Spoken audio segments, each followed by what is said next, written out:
नमस्कार, आप सभी का निशान जुड़ापे चैनल में स्वागत है। हमने इससे पहले के 2 वीडियोस में भारतीय मंदिरों का विकास कुषाण काल तक समझा था और ये दूसरे वीडियो में हमने बात की थी कि गुप्त काल के समाज के बारे में कि ऐसी क्या अनुकूल परिस्थितियां थीं जिनके कारण मंदिरों की संख्या में बढ़ोतरी हुई थी और उस समय के मंदिरों को बनाने में किस प्रकार की वस्तुओं का इस्तेमाल किया जा रहा था। उस समय के समाज में हमें दिखता है कि इन स्थापत्य को बनाने के लिए शिल्प शास्त्र लिखे जाने लगे थे, जिसे निश्चित नियमों का अनुसरण करके ही मंदिरों को बनाया जाए। आज के वीडियो पे हम बात करेंगे गुप्त काल से मध्य काल तक के मंदिरों के विकास के बारे में। अगर हम हिंदू मंदिरों की बात करें तो ये केवल मंडलीय पूजा के लिए सामूहिक पूजा के स्थान के रूप में नहीं पूजे जाते हैं, अपितु इसे ब्रह्मांड के सर्वज्ञाता जो कर्ता धर्ता हैं उनके गृह के रूप में भी देखा जाता है और संभवतः इसी कारण से इसे प्रसाद के नाम से भी संबोधित किया जाता है, यानी विश्व के रचयिता का घर। और अगर हम अगर हम नियमों के बारे में शिल्प शास्त्र नियमों के अनुसार एक मंदिर के आकार को समझें तो सबसे पहले अंदर की तरफ गर्भगृह होता है, जिसमें जो मंदिर के इष्ट देवता हैं उन्हें स्थापित किया जाता है और उसके ऊपर एलिवेशन में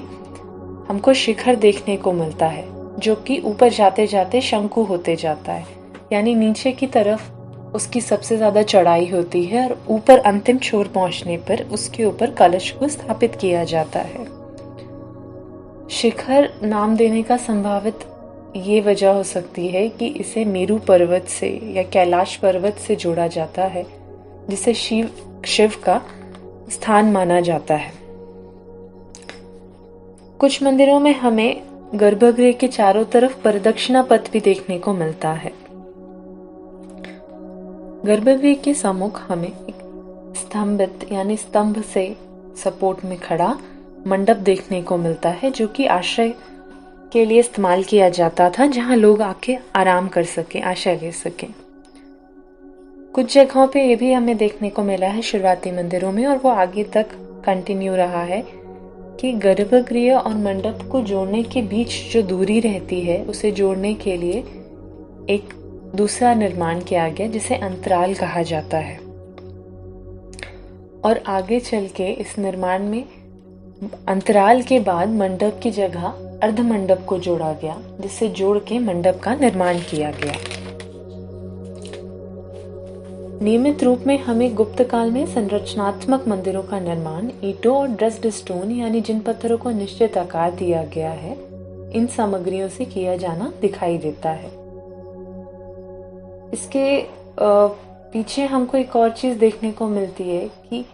इस काल में न केवल माध्यमों में अलग अलग प्रकार के एक्सपेरिमेंट हो रहे थे, बल्कि जो उसमें कारीगरी की गई है, जिस प्रकार का रूप दिया जा रहा था मंदिरों को, जिस प्रकार की योजना बनाई जा रही थी मंदिरों को, उसमें भी अलग अलग तरीके के प्रयोग हो रहे थे। और इन प्रयोगों के फलस्वरूप बहुत बार कारीगरों को समस्याएं भी हो रही थी, और उन समस्याओं का संभवतः इसलिए भी ठीक से हमें सॉल्यूशन नहीं मिल रहा था क्योंकि इससे पहले जो मीडियम था, यानी जिससे पहले के टाइम में हम लकड़ी का इस्तेमाल किया करते थे, वो हमें गुप्त काल से दिखता है कि वो ड्रेस्ड स्टोन और ईंटों में किया जाने लगा, जिससे उस समय के कारीगर पूर्ण रूप से परिचित नहीं थे।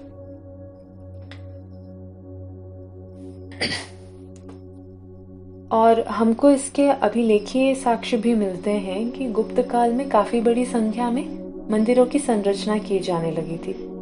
खास करके स्ट्रक्चरल टेम्पल्स बनाए जाने लगे थे। जो सबसे प्रचलित शैली है गुप्त काल से हमें देखने को मिलती है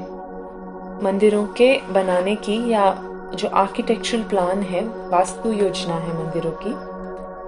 उसमें है एक समतल छत जिसके नीचे गर्भगृह स्थापित होता था, उसके सामने मंडप जो कि 4 कम कद वाले यानी कम हाइट वाले स्तंभों पे खड़ा रहता था। स्तंभों का निचला हिस्सा चौकोर होता था और सपाट होता था, जिसके कारण उसका जो रूप था वो एक पेडेस्टल यानी एक छोटे से स्टूल की तरह दिखाई देता था, या जिसे हम पटा भी कहते हैं, पाटा भी कहते हैं। वहीं पे स्तंभ का जो बीच में जो स्तंभ होते थे मंडप में, उनके बीच की दूरी दोनों जो साइड के मंडप में स्तंभ हैं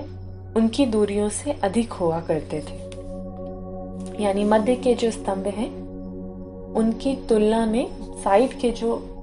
स्तंभ हैं उनमें दूरियां कम हुआ करती थी। इसके अलावा जो प्रवेश द्वार होता था उसके ऊपर हमको ओवर डोर यानी छज्जे के आकार के बनाई हुई संरचनाएं देखने को मिलती थी, जो कि उनके पूर्वज काठ युग से चली आ रही थी और उस समय के कारीगर इसका अभी भी इस्तेमाल कर रहे थे अपने मंदिरों की कला के रूप में। इस सामान्य वास्तु